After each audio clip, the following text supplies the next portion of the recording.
On May 16th, 2006, an ordinary evening in North Baltimore took a sinister turn when a 32-year-old aspiring filmmaker named Rey Rivera received an urgent phone call that would become the last known communication of his life. Without any explanation to his wife, Allison, he rushed out of their home, taking only his keys, cell phone, $20, and a credit card. She would never see him again. What followed was a week of frantic searching by family and friends, culminating in a discovery that transformed a missing person case into one of modern history's most baffling mysteries. 6 days after he disappeared, Rey Rivera's body was found in a locked conference room on the second floor of Baltimore's historic Belvedere Hotel.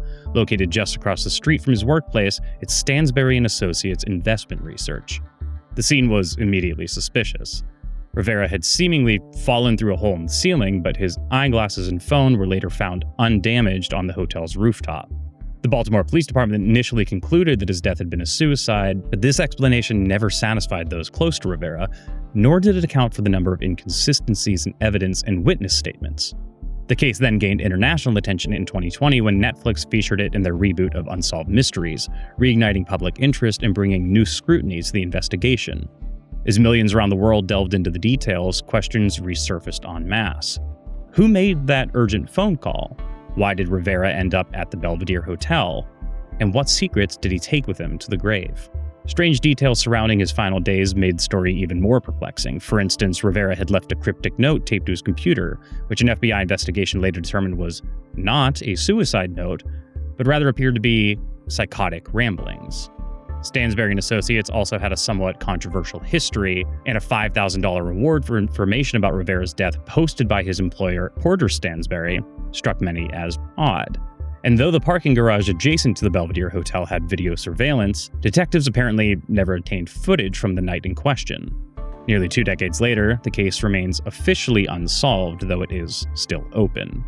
Today, are we any closer to knowing the full story of what happened to Rey Rivera than we were back in 2006? You're listening to History Uncovered, brought to you by the digital publisher All That's Interesting, where we explore the uncharted corners of the natural world and the world past. I'm All That's Interesting staff writer Austin Harvey. And I'm All That's Interesting staff writer Kalina Fraga. And today we're exploring the life of Rey Rivera, the mysterious circumstances of his death, and the theories that continue to swirl around this baffling case. I remember the story a little bit. I think I wrote about it. It's a weird one. Yeah, this case, for anyone listening who's like, that name sounds familiar, because the name sounded familiar to me, but I don't, for as much as we occasionally cover true crime here, I don't actually consume any true crime content outside of the job.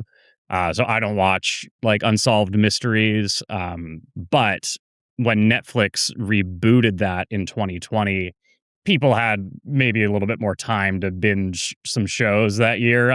There's a little thing that happened. Something was going on. So this was one of I think it might have been the first episode of that reboot. If not, it was part of the Netflix 2020 Unsolved Mysteries reboot.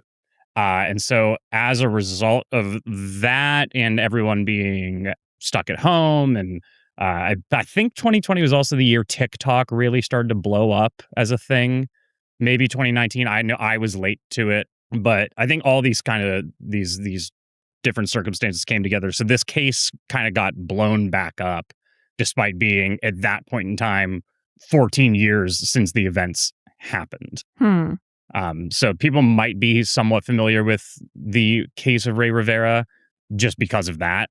But we'll get into more of the actual stuff here. I think good place to start is just who was Rey Rivera? Rey Rivera, he was born in 1973. He kind of grew up like always dreaming of being a successful writer and filmmaker.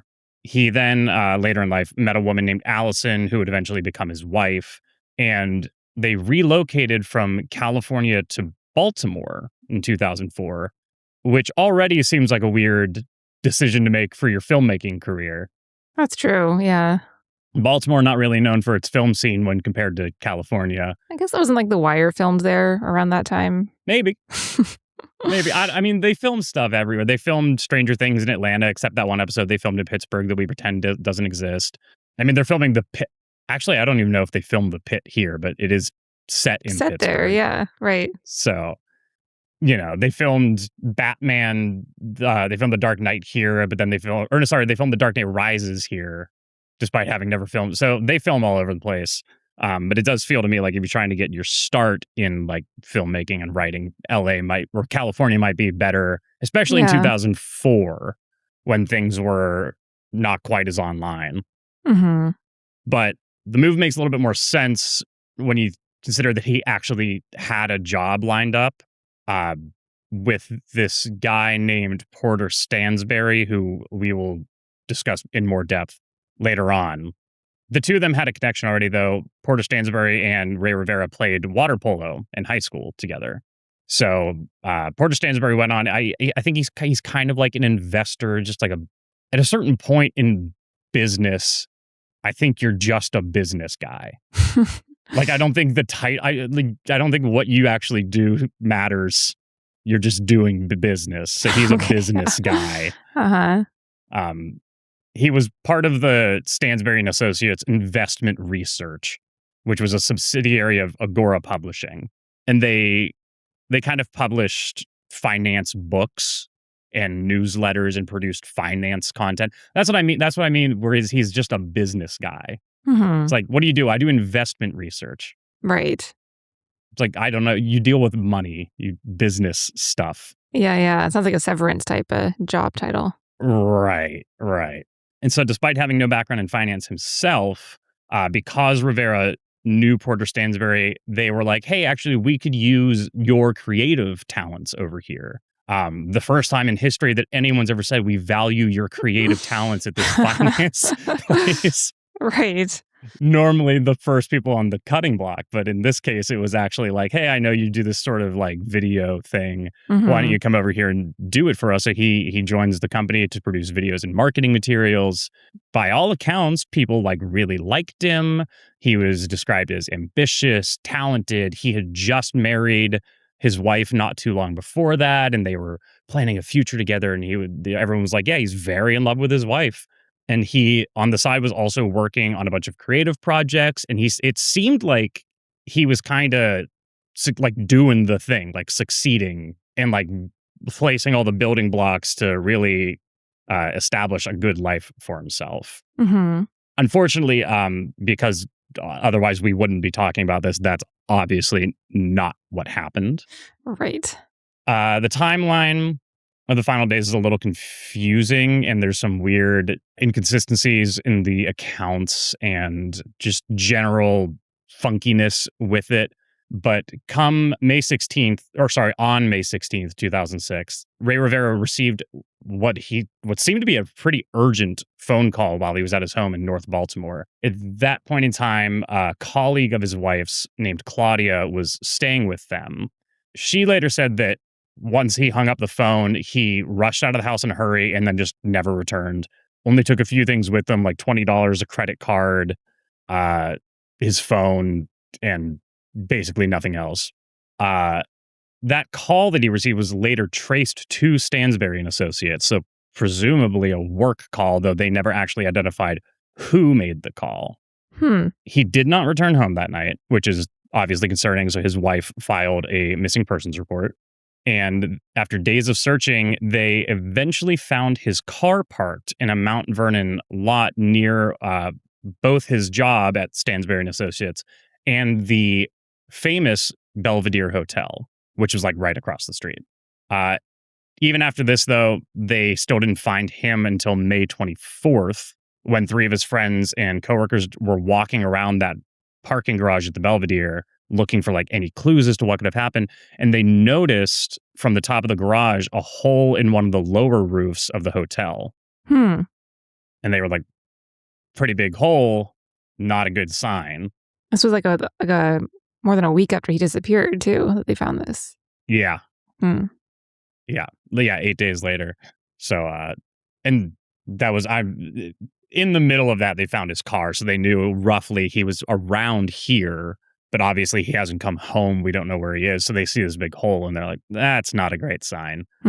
They contact police, and with the hotel staff together, the police and the friends, they go into this conference room where there's a hole in the ceiling, and they find Ray Rivera's decomposing body. the pieces started coming together, at least for some of the police. They were like, pretty obvious what happened here. This guy fell through the roof. Looks like a suicide. But then, of course, everyone who knew him was like, well, he wasn't depressed. Certainly wasn't suicidal. Like, he seemed pretty optimistic about the future. He's recently married. He's making strides in his career. Even one of the detectives who was there initially was like, this seems, I think the exact words he said, his name was Michael Bayer. He said, this looks staged. Ah, suspicious. And then 3 weeks into the case, Bayer was reassigned. Ah, also suspicious. Very suspicious. There were also some injuries on Rivera's body that just didn't line up with jumping from a high point and falling through the roof. Mm-hmm. He had rib fractures, broken shins, punctured lungs, lacerations.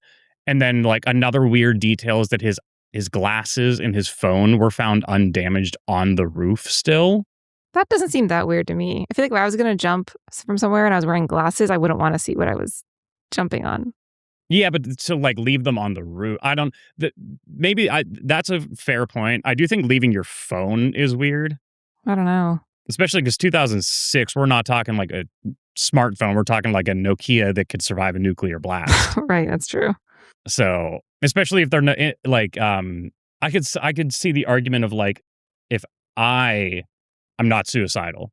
I just want to clarify before I make this. But if I were and I was like, I'm going to jump and kill myself, I'm going to leave my phone behind. Maybe I leave like a note in the notes app. Right, yeah, You know something. what I mean? But that like not the case in this.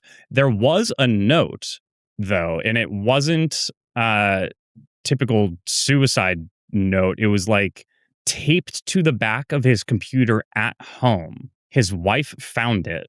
And it was kind of like incoherent rambling that it brought up like prominent names of people in Hollywood and movie titles and quotes and some ramblings about like the Freemasons. Wow, wild. Which, yeah, apparently it's something he'd been like getting into in the weeks before his death was the Freemasons. The FBI eventually came in and looked at it, and they determined that it was not a suicide note, and that they were like, I think they called it like psychotic ramblings. But he hadn't been like showing unusual behavior before this happened. Not that anyone was like reporting. I mean, maybe on his own, like after his wife went to sleep, he was like, I got to dig into this Freemason thing. Whatever. He fell down some early internet conspiracy rabbit holes, but like people weren't like, wow, Ray's being like really weird lately. Just all these kinds of like what seems like a pretty like open and shut, like, oh yeah, he killed himself. It's like, well, actually, what was up with all this other stuff? Yeah. And so in the end, the medical examiner actually marked his death as just undetermined. Because they couldn't officially say, just based on the injuries to his body, like the fall killed him. They said like some of the injuries were like, it almost looks like he was hit by like a truck or something. Like, must be kind of hard to differentiate those things. Yeah. I mean, I guess that's the problem. That's the problem. And also that's why medical examiners are employed. Yeah. Like someone has to know, like, okay, when somebody jumps from I think broken shins. Yeah, I could see you breaking your shins if you fall through a roof. Maybe even puncturing a lung. But I'm not a professional. Again, to me, these are all like, no, that makes sense that falling from a height and breaking through a building would do that to you. Yeah. But I guess it's hard to be like, gravity was the cause of death or whatever. Like, I think they do have to be a little bit more specific, or just be like, we can't determine it. There's too many different injuries here. Right. But as far as like Baltimore police are concerned, the official position is still suicide.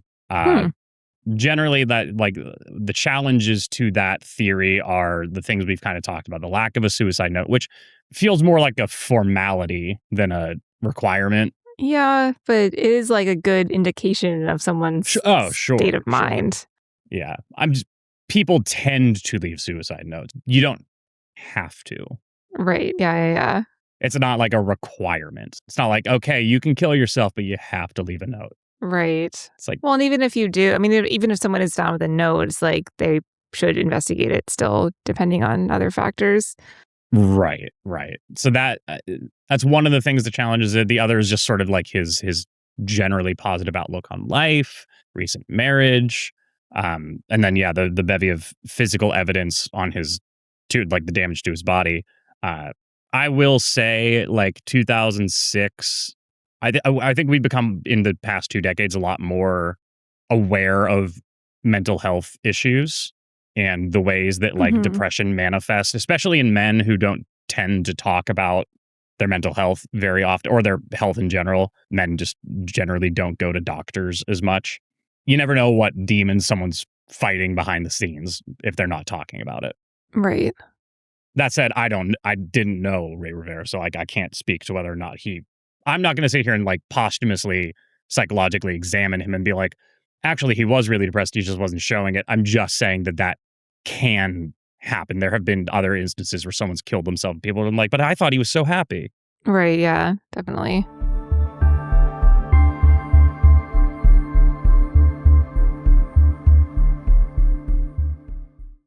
So just not entirely ruling that out. But there is also like, again, so many other elements to this case that make it really weird, which results in the second theory as to what happened would be that there was some foul play involved.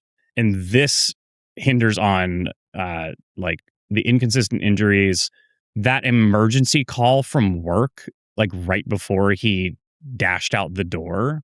Yeah, that's And pretty weird. then it's really strange. And then this is sort of where the Porter Stansberry comes back in because prior to this, he was a pretty controversial guy in the business realm. Particularly, he had faced some pretty significant legal troubles. In 2003, the SEC had launched an investigation into a newsletter he had, which was called Pirate Investor. The investigation centered on a stock tip about a Russian government owned company called 10X that turned out to be bogus, which Hmm. resulted in Stansberry being fined 1.5 million. He wasn't fined until 2007, but the investigation was ongoing. But he was fined $1.5 million for fraud and specifically for making false claims about a company's stock performance in the newsletter. Some people argue that maybe he hired Ray Rivera basically as damage control. Like, hey, come make some videos for our marketing department, fix my public image with these ads that we make. Hmm. There's also claims that Stansberry put his employees under a gag order after Rivera died, barring them from talking about the case.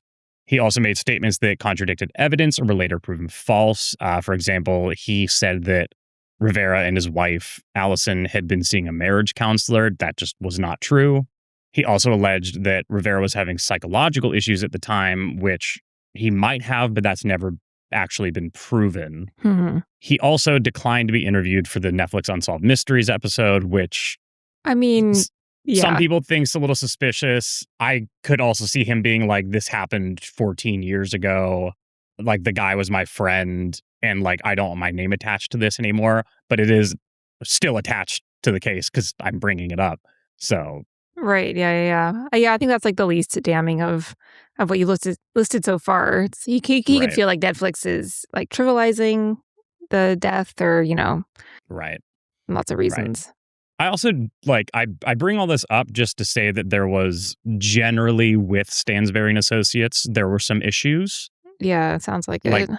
financial issues, managerial issues. I don't want it to sound like I'm saying Porter Stansberry pushed him off the roof or anything like that. Right. But I will say from reading on that, some people certainly think that's what happened. I can And it's like, imagine. yeah, it does seem a little like maybe that could have happened. And when you talk about a guy who's like Porter Stansberry, I would not be surprised if his name were to come up in like the same breath as like Jordan Belfort. These kind of like high Oh, uh-huh. profile, dealing with like a lot of money, maybe a little bit dishonest business types. Mhm. Um, I don't know much about the guy's character, but you can make a few assumptions, I think, just based on this whole situation. I think people definitely have looked at him and like that guy seems sketchy, and wouldn't put it past someone like that to do something like this. Yeah, I mean, I guess like he's in an industry that is known in some ways for being kind of sketchy. I Right. think what connects him even tangentially to the case is this phone call. Yes. The phone call, the fact that like no one at no they never identified who made the phone call. Right. But like I said, like also he and Ray Rivera, they knew each other from high school. They played water polo together, so presumably had a good relationship. Also, it's not like Ray Rivera was just producing video content for Stansberry and Associates. It's not like he was like the guy doing their books. And he was like, Right. "Hey, I've noticed some inconsistencies in our budgeting. Are you committing fraud? I'm going to go to the SEC about like what like as far as I know, like he was just doing video stuff. So I can't imagine if you're like, oh my God, the SEC is really cracking down on me for this fraud thing. I should kill the video guy. Like Right. But if they were friends, he might have told him stuff and he was found guilty about fraud. that is also true. And then there is like the third leading theory is that like what Stansbury said, Ray Rivera was having some sort of mental health crisis. Like, the note he left behind does at least provide a little bit of evidence that maybe he wasn't fully in his right mind. This I sort of thought like for some reason I thought that note was like it could have been like a movie research project or something. that is also entirely possible. Hmm. I'm pulling up the text. Interesting. Someone on the Unsolved Mysteries subreddit has. I'm gonna send you this image because it's baffling. Someone on the Unsolved Mysteries subreddit has taken a screenshot of the note that Ray Rivera left behind and noticed that the text formatting, if you draw over it, looks like it could say help. This seems like a bit of a That stretch to seems like a me bit of a stretch. because even if that was what he was trying to do, what are the chances that somebody would notice that? Yeah, that also just feels a little like, yeah, if you write help over top of the lettering, it looks like it says help. But like, why would, especially if the note was hidden, it was like tucked away. Why would he just write help me? And then there's Yeah, like a whole discussion of decoding the note. There, someone points out that he lists one of the movies, The Game, which includes a guy jumping off a building and falling through a roof and onto a landing pad. that's weird. It is weird. Like, yeah, the born supremacy when he's. I mean, yeah, this a whole like this becomes like a conspiratorial rabbit hole. Hmm. A lot of people thinking that there's some coded message left behind that could point to like a bigger conspiracy that he was aware of that like I don't know maybe relates to the Freemasons or something. Another person's like, yeah, it could also just be stream of consciousness if someone's like having a mental break, a paranoid delusional mental break. And then there's like kind of what you mentioned, like it could just be that he was like putting down stuff for a movie idea. Yeah, right. That's what he wanted to do. So that sort of makes Right. sense. Like if you're referring, you're like, oh man, The Game and in Seven and all these movies, like these are ones that I find inspirational. And maybe I want to do a movie that involves something with the Freemasons. And Yeah. yeah, so it's really, really hard to say. And then even like the Unsolved Mysteries episode kind of revealed some new information too. The creator, Terry Dunn, said that like someone had attempted to pick up Ray Rivera's computers after they were seized by the police. Hmm. When his wife went to the station, the detective mentioned that somebody had already called a couple of times about the computers and that they seemed very interested in the status of them. But other than that, I mean, not really any huge new groundbreaking updates. His Huh. death is like still officially classified as undetermined, and no one seems to know anything else beyond that. Did they search the computers for anything suspicious? Presumably, they would have. Huh. Yeah. But the only thing I was able to find was just that Terry Dunn was like, yeah, someone was trying to get a hold of his computers. But then Weird. someone else was pointing out that like there was another guy on Reddit who said he knew Ray Rivera and that Ray rented electronics from him a lot. So it's also possible that if his computers or whatever were rented, maybe the guy who he rented them from was like, hey, can I have those back? Yeah, I think that guy should maybe read the room a little bit if that's the case. But I guess that's Right. possible.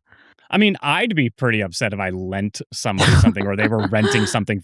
If my business was renting out electronics and somebody rented something from me and then died, I'd be like, well, hey, Yeah, I guess so. Yeah, yeah, that's true. maybe not right away, but like at a certain point, Like, I'd give be it a like, little hey, time. by the way, I do need those back Right, yeah.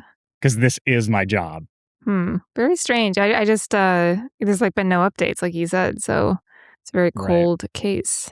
It is like, I don't like to say that I mean, I guess popular is the word. I don't like to be like, this is a really popular case because it's like Right, a real life tragedy, but it is one that a lot of people discuss often online, and you can go and lose yourself for hours reading these like Reddit replies that are just all these people speculating and theorizing and watching the Unsolved Mystery episode and pausing it frame by frame and being like, does Ray look like scared in this photograph to you hmm, guys? Like, and it's like, okay, like we're all gonna go a little insane if right. we do that. So Yeah, I mean, like, 14 years later, and it's not even been classified as a murder, it seems pretty unlikely that anything's really right. going to come out. Right. I mean, it's been almost 2 decades now. Yeah, Like this May will be the 20-year anniversary of that happening. right. I mean, it could be So, something too, like, his friend called him and was like, "Oh, all that money you gave me to invest, I just lost, like, all of it," or something like that, and that right. triggered something in him, and, um, I don't know. And maybe he was thinking about, like, that jump because he was writing about it for his movie, and, like, so he did that. Like, I don't know. There could be, like, lots of reasons why this is just a really sad story.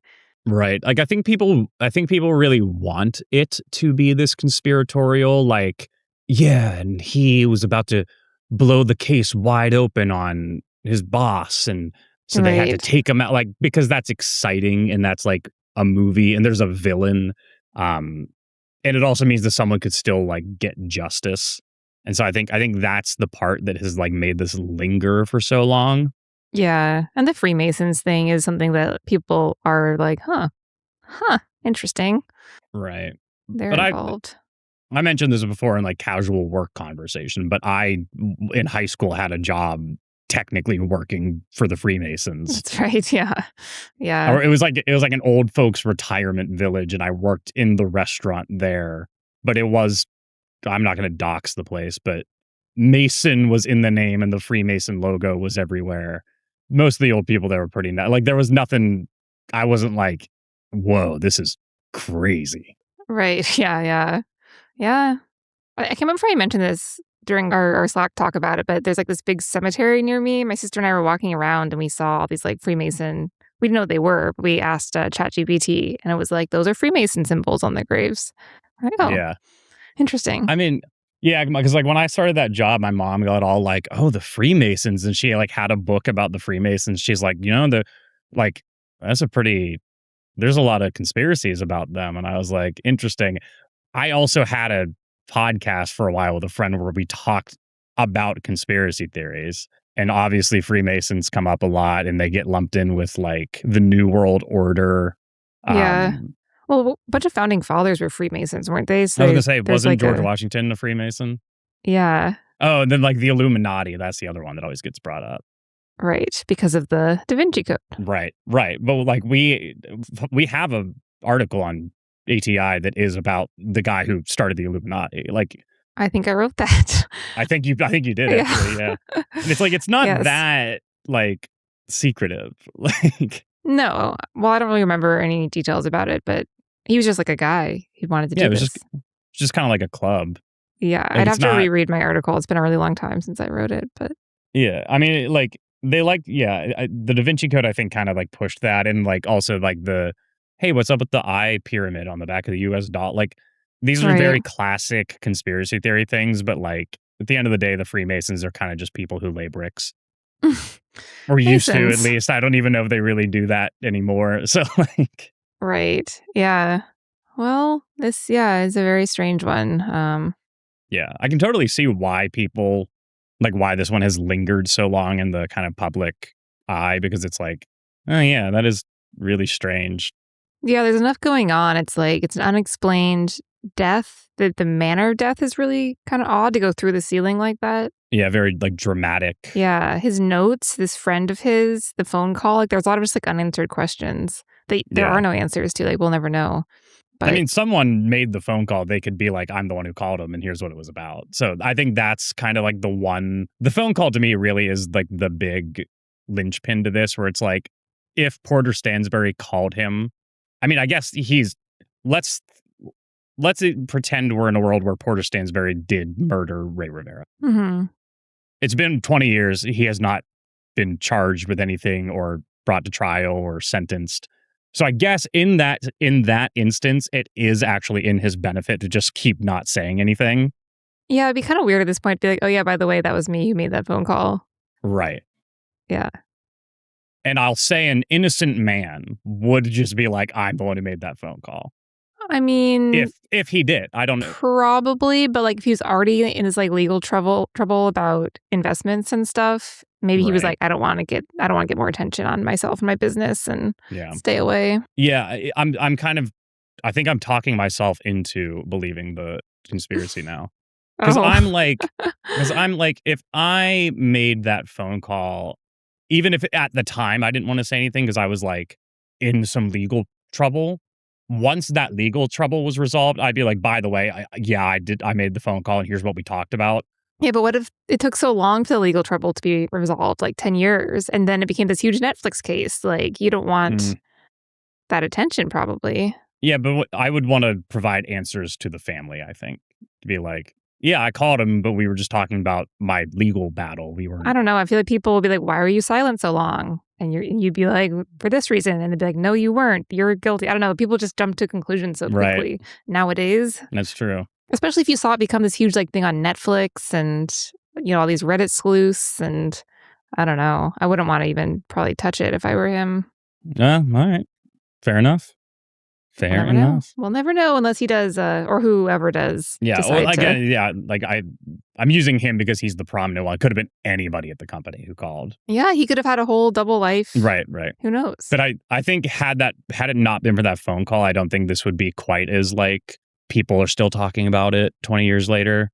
But the phone Yeah. call is pretty weird because I even like in the intro and because their friend was like, yeah, it was really weird. Ray rushed out of here and all he took with him was his keys, cell phone, $20, and a credit card. And I'm like, not actually that weird to only. Those are leave pretty the normal house. things to take. Yeah, it's like Yeah. it's actually it'd be weird if he took more stuff. I guess it was only weird because he then didn't come back. So then it was like, well, he wasn't prepared to be gone for a long time. Right. But it's like I went to the store and all I had was my keys, my phone, the $20 that's in my bank account, and my card. Right. But if you then vanish, then it'd be like, well, that's kind of strange. He clearly didn't like, mean no, to be gone It's for like that that's long. what he. Yeah, right. But I'd be like I don't know if you asked like my girlfriend, it's like, yeah, what did Austin have with him when he disappeared? It's like the stuff he normally had with him.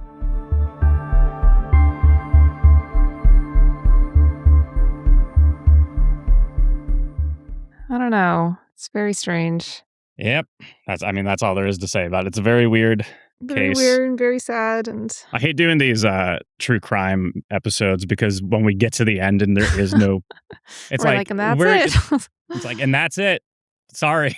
Yeah. We kind of talked more about like technology and stuff last time with the Slender Man, but that's a little bit less of a, I guess like in this case, 2006, he would have left less of a footprint online, social media, and yeah.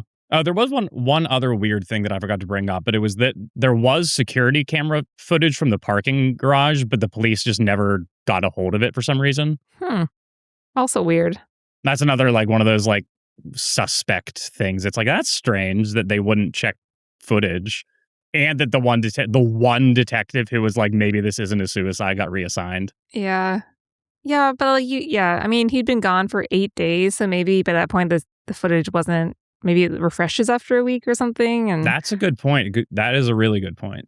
Yeah. And I don't know about the detective. Like, who knows? Maybe he was saying every case could be a murder. Like, they were like, it's time for you to do something else. Or they just wanted, like, they were like, it's a suicide. They hit their conclusion. Then, one of them was like, I don't know, guys. Could be something bigger. And they're like, dude, we gotta move on to other stuff. Like, so. Yeah.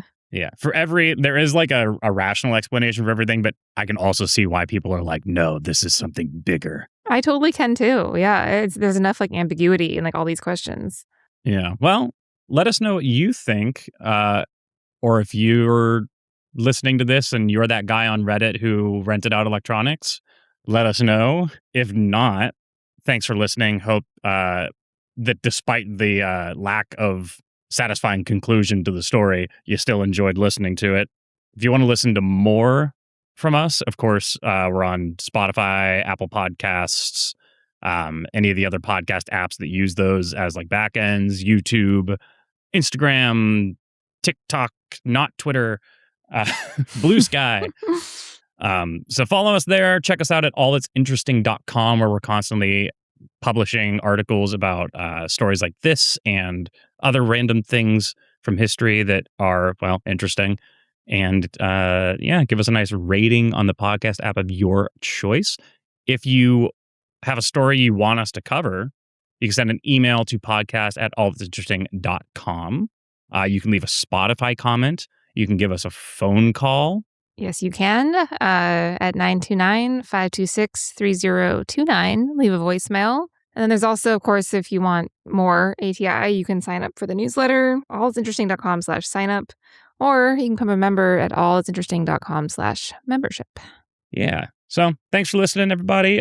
We will be back in 2 more weeks with, do we know the next episode yet? Yes, it's about Joe Pitchler Biden? or Pickler? No. He was a child actor who disappeared. Okay, So another true crime story. Yeah, I have written about him for the site. I was not familiar with his work before that, but yeah, he vanished in 2006.